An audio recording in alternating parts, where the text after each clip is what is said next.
if you want to experientially, directly know which foods belong in the human body and which foods do not belong in the human body, or let's say which foods are more suitable for the human body and which foods are less suitable to the human body, because there are different degrees and other factors too, but I'm going to use one factor here to determine which foods are more suitable. Of course, the ultimate food would be light, subtle energy, sun, etc. You guys who are aware of breatharianism, living in India, living off pranic energies and are working towards that, understand. But bear with me here, I'm talking about physical foods here, fossil fuels, right? Because everything is energy and you can extract energy out of everything. So if you want to know which foods are more suitable, which foods are less suitable, do this experiment. Eat the particular food and wait after 1 to 2 hours and just observe your thirst levels. Okay, observe your thirst levels, and that will tell you which foods are more suitable to the human body, to the digestive tract, and which foods are less. Now, again, little disclaimer here, all foods are drugs, okay? But that's not for this video. We're talking here about which foods are more suitable, which are less suitable. So, get yourself, give you examples here, get yourself 2 papayas and eat them. And sit for 1 to 2 hours and see how thirsty you are, or see if you're thirsty at all. If you eat 2 nice juicy papayas like 88% water, you're not gonna be thirsty. You're not gonna feel any need to drink water for at least an hour, 2 hours. On the contrary, get yourself some hummus, right? And eat the hummus. Get yourself some hummus, right? From the supermarket or something, and eat the hummus. And I guarantee you that immediately you're gonna be thirsty. That you're gonna be reaching for the water almost immediately, almost within 15 minutes of finishing the hummus. Now, if you buy hummus from like the supermarket or something, it's got some salt in it, it's got some spices in there, some garlic, etc.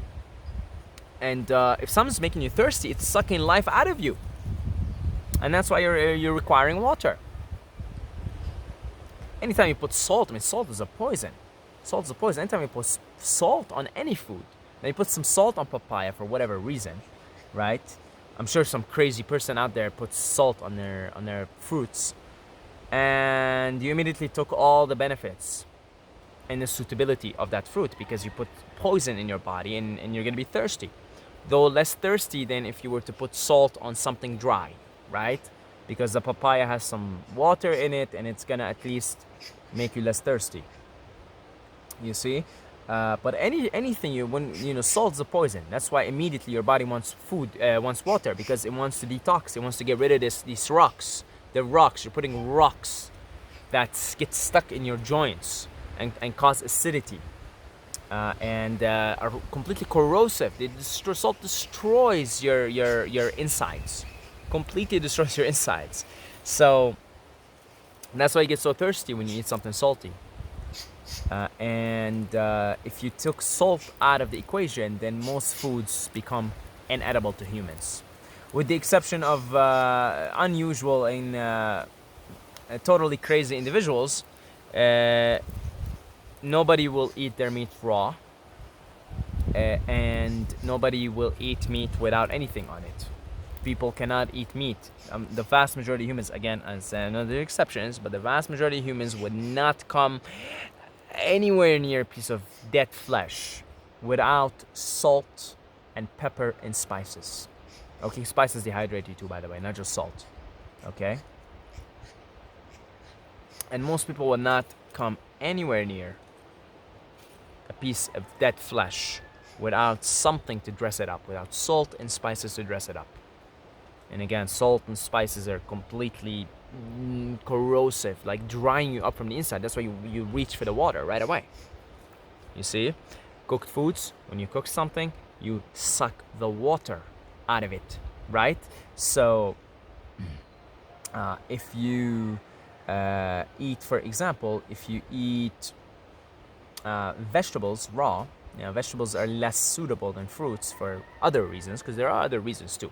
Okay, and then you cook the vegetables. You're gonna be thirsty after eating those vegetables. When they're cooked, because the water gets sucked out. Now there's some better methods of cooking, of course, steaming being the best. It does the least amount of sucking of the water and the least amount of damage, because when you cook something, there are other factors involved there too that make you thirsty. It's not just because there's no water or there's less water, because there's still water in cooked vegetables, there's just less water, but also because there are toxins as a result of cooking, and then they cause inflammation, and your body wants water to detox itself. Okay, so other factors, okay? I'm just using one factor here, which is how thirsty you are after a meal.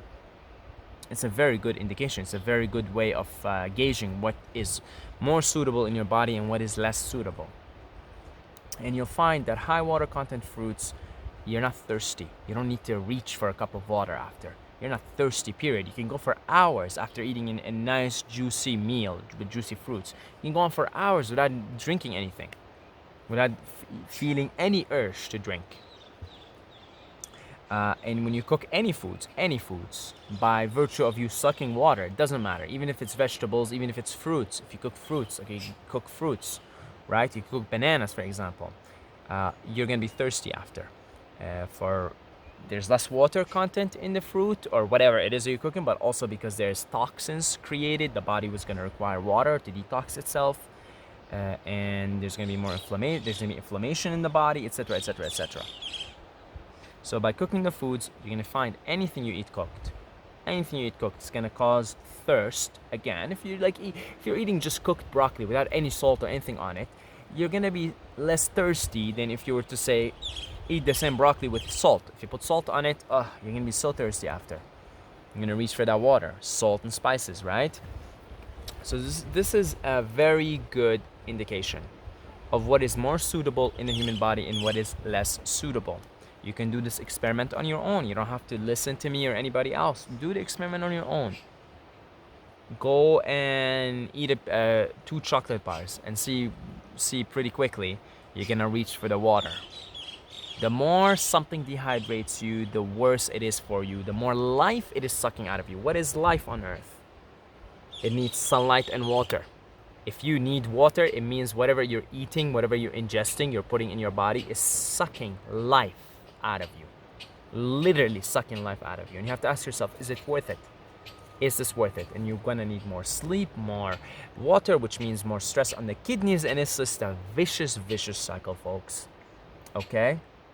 So, simple test. You can do it at home, anytime. You eat something, you wait 1 to 2 or 1 to 3 hours, even better. 1 to 3 hours. If you really want to know how this food's affecting you, wait 3 hours. You get some juicy fruits, a couple of papayas and some watermelon, you eat it. You can easily go for 2-3 hours, no problem. You don't feel any need to drink anything. Now get yourself some cooked foods, whatever it can be, right? Just any cooked foods. Eat them, wait 3 hours. And you're gonna be like, I need water. By the end of 3 hours, you're gonna be like, oh my God. Because the body wants to detox. The body wants water. Water is used to detox and move things through, right? Good experiment. Okay, folks, thank you to all the Patreons, to all the good folks who support this channel financially through Patreon or through the one-time donations. I want to thank everybody who makes the one-time donations through PayPal. I receive some generous amounts. If you'd like to contribute and you like this content and you like what this is all about, you can go down below in the description. I have 2 links. One is for Patreon and one is for the PayPal if you want to make one-time donations. I love you guys. Until next time, may the force be with you.